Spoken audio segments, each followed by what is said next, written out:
ये question WhatsApp पे अगर समझाता या ऑडियो में समझाता तो कभी समझ नहीं आता, तो इसलिए मैंने सोचा कि मैं वीडियो बना लेता हूँ आपके लिए। ठीक है, बोला आपकी। अब दो क्वेश्चन है, आपने पहला वाला पूछा नहीं और दूसरा वाला पूछ लिया लैडर वाला, तो पहला वाला भी बहुत ही इंपॉर्टेंट है, तो मैं उससे शुरुआत करूंगा। ठीक है, तो पहले मैं बस ऐसे ही बता देता हूँ। इक्विलिब्रियम का क्वेश्चन है दोनों। इक्विलिब्रियम क्या होता है? इक्विलिब्रियम तब होता है किसी बॉडी पर जब उस पे नेट फोर्स क्या हो, जीरो।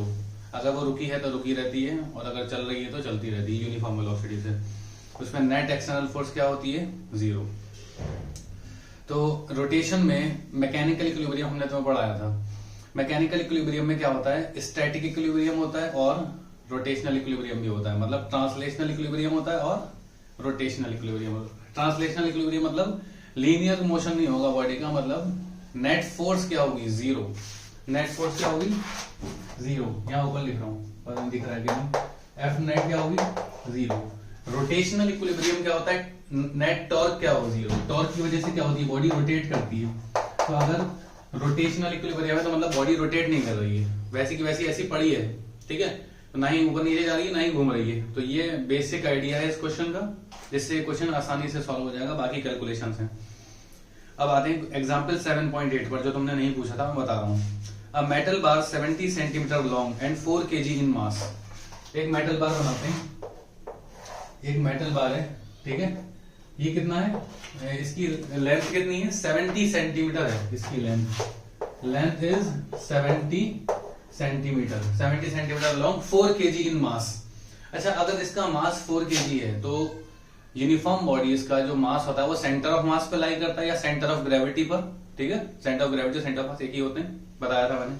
ठीक है, तो इसका जो सेंटर है वो 35 सेंटीमीटर पे होगा। ठीक है, तो ये जो पॉइंट है यहाँ पर लग रहा होगा क्या, 4 kg मास। तो अगर मैं फोर्स लिखूं तो mg होती है, तो 4 into g। तो मैं क्या यहाँ लिख सकता हूँ, 4g, या मैं लिख दूं 40 न्यूटन।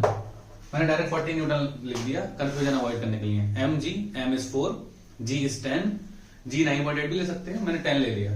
40 न्यूटन मैंने सेंटर पे लगा दिया है, तो एक फोर्स तो हमें मिल गई जो कि उसका अपना वेट है। ठीक है, सबसे पहले फोर्सेस को देखते हैं, उसके बाद क्वेश्चन आसानी से सॉल्व हो जाता है। ऑन 2 नाइफ एजेस, वो सपोर्ट किस पर है, ये रॉड हवा में तो है नहीं। 2 नाइफ एजेस पर क्या है, सपोर्ट की गई है। Placed 10 centimetre from each end. Knife edges, knife मतलब छुरी की एजेस पर इसको लगाया गया है। एक नाइफ एज ये है और एक नाइफ एज ये है।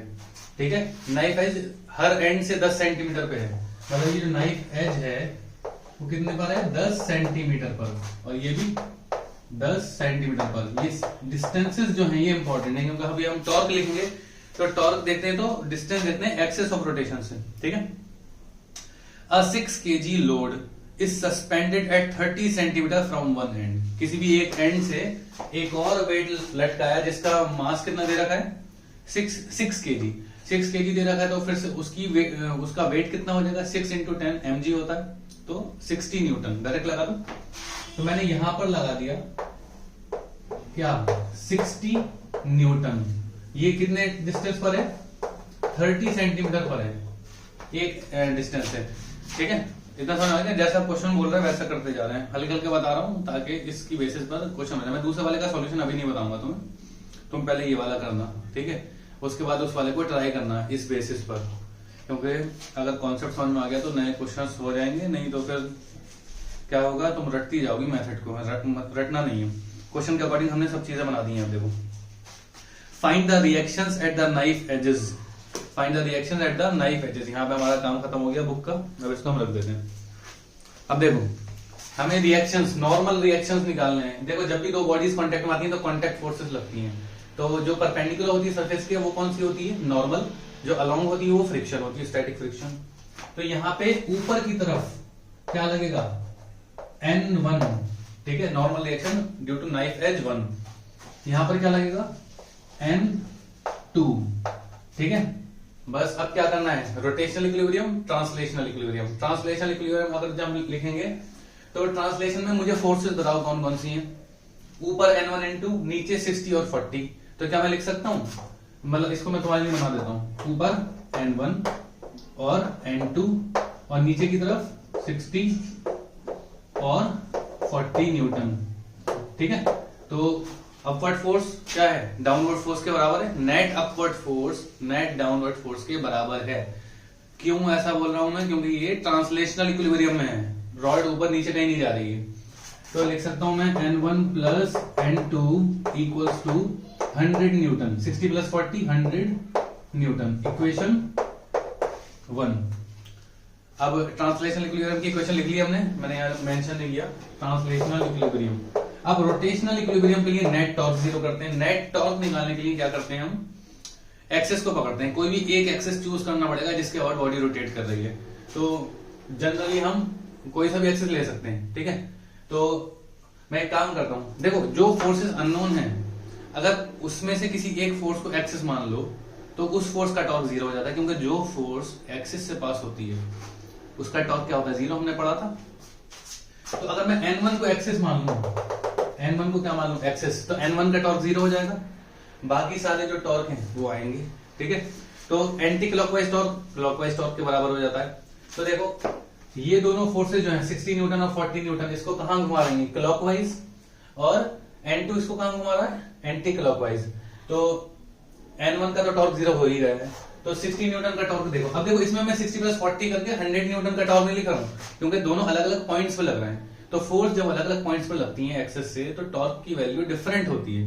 जैसे ये चौखोट लगे, अगर मैं इस सेम फोर्स यहां लगाऊं तो ये शायद नहीं घूमे, सेंटर पे लगाऊं तो, और अगर किनारे पे लगाऊं तो घूम जाएगा। तो टॉर्क जो है ना, उसमें जो हम डिस्टेंस लेते हैं फोर्स का, वो इंपॉर्टेंट होता है। तो फोर्स क्या है, 60 न्यूटन। डिस्टेंस कितनी है एक्सेस से, देखो ये एक्सेस 10 सेंटीमीटर दूर इस वाले एंड से, 30 सेंटीमीटर दूर ये फोर्स लग रही है। तो ये जो एक्सेस हमने लिया है N1, वो मुझे बताओ कितनी दूरी पर होगा, 30 माइनस 10, ये डिस्टेंस कितनी होगी, 20 सेंटीमीटर। ये है तुम्हारी फोर्स, ये है तुम्हारा एक्सेस। तो ये जो छोटी सी डिस्टेंस मैंने डायग्राम छोटा बनाया, ये 20 सेंटीमीटर है, ठीक है। 30 माइनस 10, 20 सेंटीमीटर डिस्टेंस है, परपेंडिकुलर डिस्टेंस फोर्स की, 60 न्यूटन की, ठीक है। तो मैं क्या लिखूंगा, ये क्लॉकवाइज टॉर्क है तो माइनस में लिख देता हूं इसको, minus force into perpendicular distance. Distance कितनी है, 20 सेंटीमीटर। तो 20 सेंटीमीटर को मीटर में लिख दो, 0.2 मीटर, ठीक है। अब दूसरी फोर्स है 40 न्यूटन। 40 न्यूटन, ये डिस्टेंस कितनी थी, अब 10 सेंटीमीटर है। ये कहां लग रहा है, 35 सेंटीमीटर पे लग रहा है ये, क्योंकि सेंटर ऑफ ग्रेविटी सेंटर पे लगता है। तो 35 माइनस 10 कितने हो गए, 25 सेंटीमीटर। 35 minus 10, 25 centimetre. ये 35 है, ये 35 है और ये 10 है। तो ये डिस्टेंस हमें चाहिए, क्योंकि ये तो फोर्स है अपनी। तो 25 सेंटीमीटर को मीटर में चेंज करेंगे, 0.25 मीटर। तो मैं लिखूंगा माइनस 40 इंटू 0.25 मीटर। ये दो फोर्सेस का लिख दिया। अब एक फोर्स बची है बस, N2। तो N2 की डिस्टेंस कितनी होगी, अब देखो ये थी 25, ये कितनी थी 25, या फिर एक और तरीका है इसका, देखो ये पूरी कितनी है 70 माइनस 10 इतनी हो गई 60, ठीक है। हमें ये डिस्टेंस चाहिए, तो 60 माइनस 10 50 सेंटीमीटर। ये जो डिस्टेंस है N1 और N2 के बीच की, वो कितनी है 50 सेंटीमीटर, ठीक है। मैथ सही, तो 50 सेंटीमीटर।